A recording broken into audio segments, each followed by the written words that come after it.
Citra satelit mengungkap bahwa sistem radar utama milik Amerika Serikat yang menjadi bagian dari jaringan pertahanan rudal Terminal High Altitude Area Defense dilaporkan hancur akibat serangan Iran pada awal perang. Laporan Al-Mayadin pada 7 Maret menyebut informasi itu diperoleh dari seorang pejabat AS yang mengonfirmasi kerusakan pada sistem radar tersebut. Berdasarkan citra satelit komersial, radar ANTPY-2 radar yang diproduksi oleh RTX Corporation diserang di Muwafaq Salti Airbase Yordania. Radar tersebut memiliki peran penting dalam sistem taat karena digunakan untuk mendeteksi dan mengarahkan pencegatan rudal balistik. Nilai perangkat itu diperkirakan mencapai sekitar 300 juta dolar AS. Seorang pejabat Amerika Serikat kemudian memastikan bahwa peralatan tersebut benar-benar hancur. Radar itu merupakan salah satu komponen penting dalam jaringan pertahanan rudal Washington yang ditempatkan di berbagai wilayah Asia Barat. Data dari kelompok pemantau yang berbasis di Amerika Serikat menunjukkan bahwa dua serangan Iran menargetkan lokasi di Yordania pada 28 Februari dan 3 Maret 2026. Pada saat kejadian, laporan awal sempat menyebut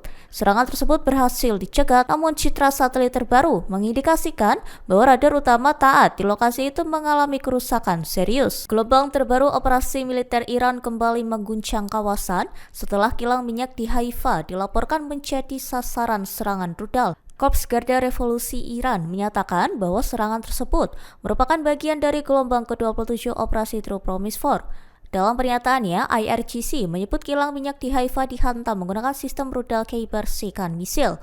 Serangan itu disebut dilakukan sebagai respons atas serangan Amerika Serikat dan Israel terhadap kilang minyak di Tehran.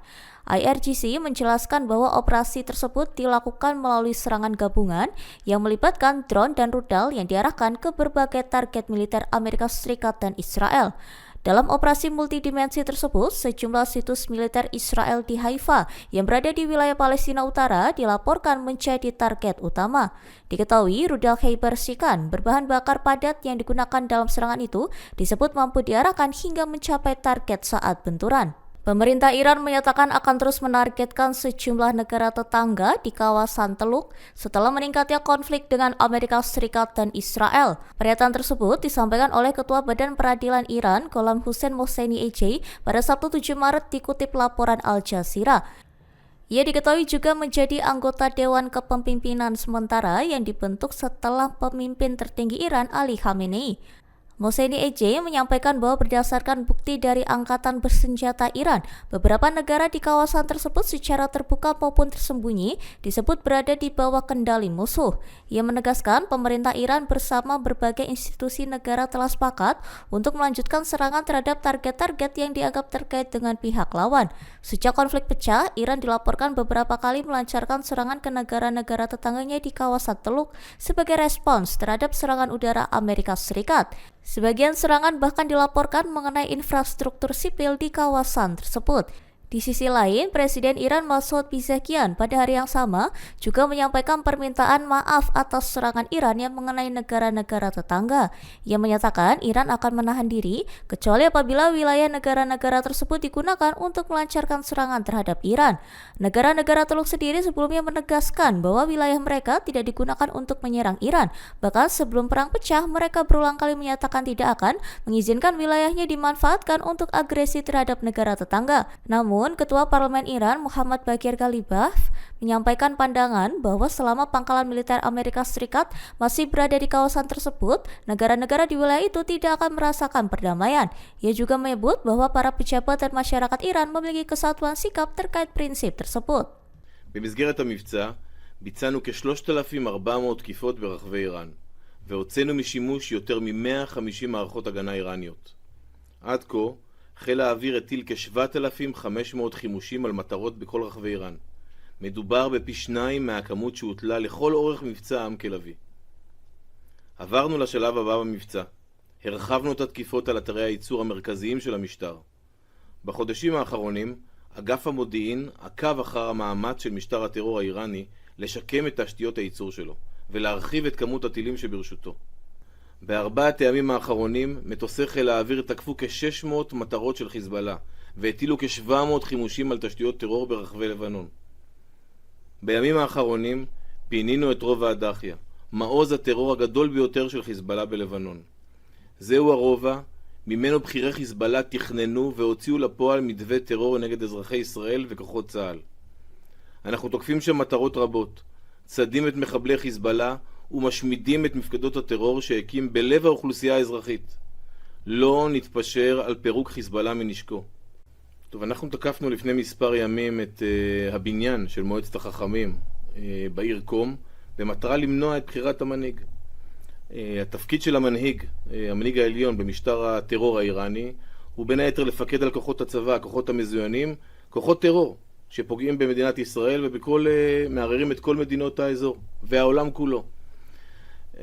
אנחנו ממשיכים לתקוף ולפגוע במערכות הפיקוד והשליטה של משטר הטרור האיראני, וזה חלק מהמאמץ הזה, ונמשיך לפגוע בניסיון שלהם לבחור מנהיג טרור. את מי הם הולכים לבחור זה בידיהם. אנחנו נמשיך להעמיק את הפגיעה ונמנע את זה. צה"ל וחיל האוויר מחבקים את תמי, את יובל ואת כל משפחתו של רון ארד. אנחנו נמצאים איתם בקשר ואנחנו מכבדים, אני מכבד את הדברים שאמרה תמי ארד היום, בדברים שהיא כתבה. אני רוצה לומר שצה"ל רואה חובה מוסרית וערכית ממעלה ראשונה להשיב הביתה את כל הנעדרים והחללים. ונמשיך לבצע את המאמצים האלה. אתמול בלילה פירטנו מוקדם יותר, בוצע מבצע על ידי כוחות מיוחדים של חיל האוויר בעומק שטח לבנון. המבצע הזה פיקד עליו באופן ישיר הרמטכ"ל בעצמו יחד עם מפקד חיל האוויר. זה לאחר שבוצעה הערכת מצב, לאחר שבוצע ניהול סיכונים דקדקני, נוצלה הזדמנות מבצעית ייחודית, אפשר לומר. נעשית בימים האחרונים, מאז שחיזבאללה בחר לפתוח באש, הוא משלם על זה מחיר יקר, ואנחנו פוגעים בו בכל מקום. רק בארבעת הימים האחרונים תקפנו מעל 600 מטרות בכל רחבי לבנון. בדחיה עצמה, ביומיים האחרונים, תקפנו עשרות מטרות. מדובר במטרות פיקוד ושליטה, מדובר במפקדים, מדובר במעבדות לייצור כלי טייס בלתי מאוישים ובכלי טייס בלתי מאוישים. ואנחנו נמשיך לתקוף את חיזבאללה בכל מקום בלבנון שהוא יהווה איום, ואנחנו נמשיך להתעקש על היעד של פירוק חיזבאללה מנשקו, עד שהוא יפורק מנשקו ועד שהוא שר האיום. Well, thank you very much. It's been a pretty wild time, but it's going very well. Sit down, please.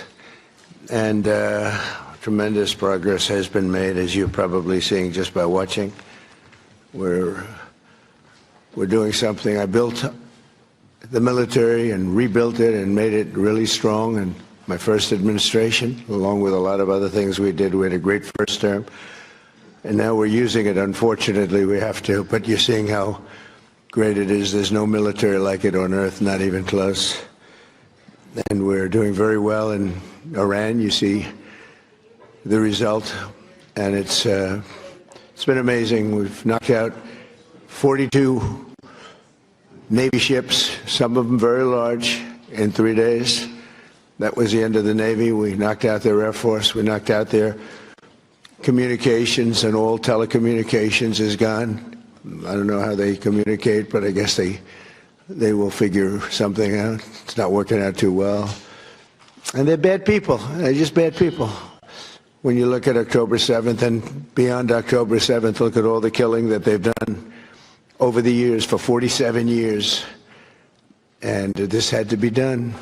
They were very close to a nuclear weapon. They would have had one if we didn't do our B-2 hit, Midnight Hammer. They would have had it 8 months ago.